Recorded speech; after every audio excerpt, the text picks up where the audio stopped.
Is the new update good? Nope. Will this bring back literally anyone to the game long term? Nope. Did Pablo rework a frame he didn't need to rework it? Are people glazing him again? Yeah. If you think I'm gonna be excited this update dropped, you are highly mistaken. I'm bursting in hate for this actually. Wanna know why? Is it because of the race skin boss within this event, or maybe it's because of the cheesy one-shots within said event? Sorry, you'll consider it a skill issue. How about something that isn't a skill issue? Why is this event so bland and boring? Why are other people saying the same thing as me? Anyway, let's get on track. This video will be about my thoughts on ISlEWEAVER. I will break it in sections, and god, this event sucks.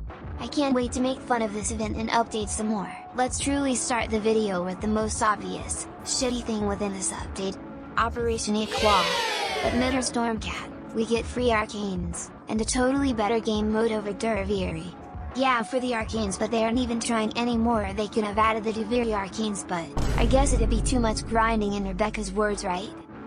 But I think we're gonna make the store beatable because we got some feedback and we saw people doing a very serious amount of grinding, which is just, sometimes we get a little shy when we're like, yeah, go grind for 30 days straight and get our, like, it's not that we don't want you to get the arcanes, we're gonna let you get them, of course, but will you be able to get 100 sets? Your game mode though?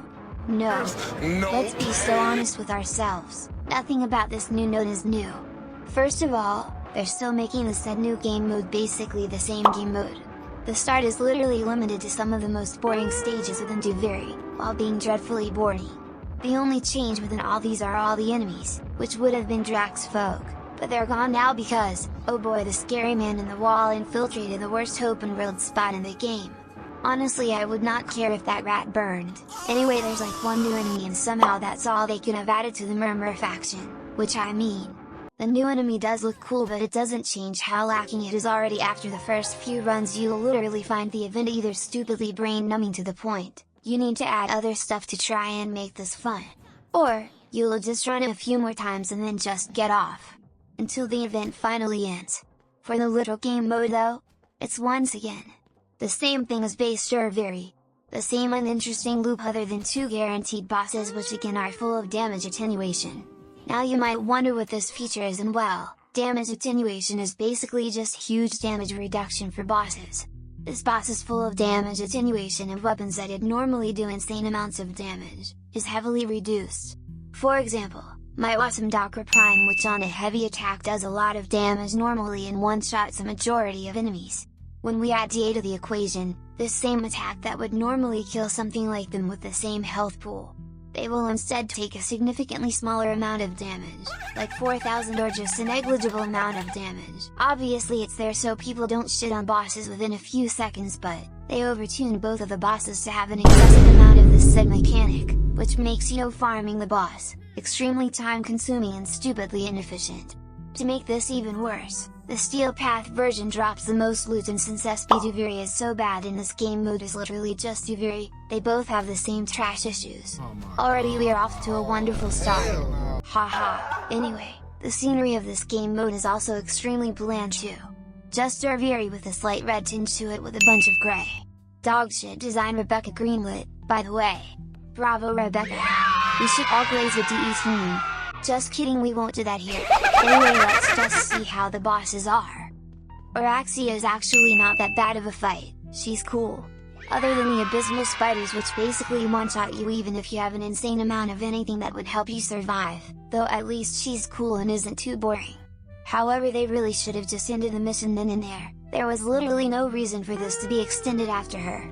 Moving on, the Murmur boss however is just the Murmur boss. There's nothing new about them, I'm dead ass. It's the same boss fight just with a clone of whatever the other 3 that wasn't the selected, and guess what? They have no new abilities, it's just the same shit. The rewards are just Horaxia's parts, the sorry ass for giving resource to buy her parts within Pathos clamps. Now those Pathos clamps are nice, but guess what? Most of the time it will take you about 20 to 30 minutes tops just to get a single run done. Did D add a reroll system yet? Maybe to make this bearable? Nah, why would they? That's far too nice of them to do such a thing. Let's just ignore in-game players some more and make this content drop even worse. Back on track though, to sum this event up, it's Strawberry with 2 guaranteed bosses with decent rewards. Rewards that will get worse once the arcanes are removed and events are removed. By the way, this was supposed to be a better alternative than the original Strawberry experience, look where that led them. LOL, I'm gonna rate this event's gameplay as a 0 out of 10, because of Strawberry. And the you know what, off to a great start, per usual with Warframe content. Seems like they will keep missing on events slow, maybe there's better things within the other changes of this update, right?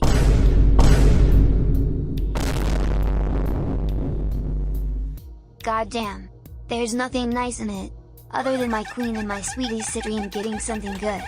Gosh, Citrine's Deluxe is so nice to look at, I just hate how difficult it is to fashion frame though. The content within this update isn't really there, so let's just talk about the changes that are, concerning. Yeah, you can probably tell what I'm gonna talk about, Valkyrie's bum-ass rework. Valkyrie's rework in this update was probably the most unnecessary change ever made. She was fine before, and hearing people switch up on Valkyrie. Same people who, by the way, forgot and never used her, claiming she needed it and she's so good now. The funny thing is, she's been good. A good example of this is Nova Umbrel's video on why the rework was so unneeded. I suggest checking that out. But here's why I believe it was not needed. For starters, Oberon is literally in the game, he is the least and most unused warframe ever. Another thing, his entire kit is so backwards, and you needing such a specific set of mods to make him reasonably good is pathetic. Even then he can't keep up because his kit is so fucking bad. He can't even armor strip properly if they're not on his shit grass, unlike old Valkyrie. You can literally go to level cap and do everything within the game with ease. She wasn't bad, in the slightest. Again, the amount of idiots within the Warframe community that support horrible changes will always disappoint me.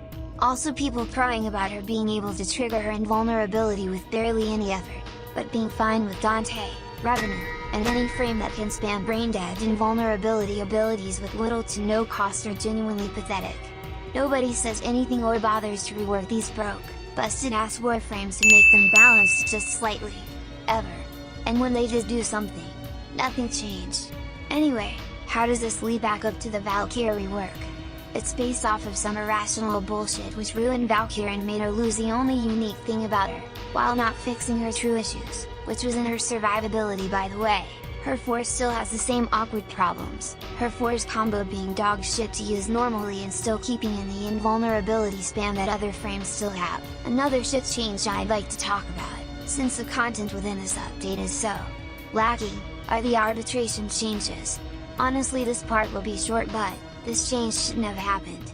I say this because the change is obviously catering to the casuals, duh. Public arbitrations are even worse now, since you know, trash ass MR7 to MR6 bots are playing the game more than well, just sucking and slowing everything down while dying. They can't do damage and they suck lol. So, that's not good, especially in a game mode which you want to be as efficient as possible. All the other QOL changes are for junctions and other insignificant changes. So I'll end this off with the Vor change. The rework is a good rework of him and he's really cool after it. He's now a good challenge for new players and personally, I like it. Now, I'm gonna rate the said changes I've listed. Valkyrie change is going in the 0 out of 10 category. I said why and there's a whole video that explains why it wasn't needed. The RB change, 1 out of 10. The only reason it's not a 0 is, I guess it could help these bots in getting better, but otherwise, this sucks. I don't really like this update, just like the many other folks who said the same thing as me. Unnecessary changes, boring reused content, and the worst of all, a wasted rework. Let this be a lesson for DE to never repeat another ISlEWEAVER, one of the worst updates in Warframe history. Hopefully we never talk about it again. Minus 10 out of 10. We've read a lot, like we've played it a lot. Nope.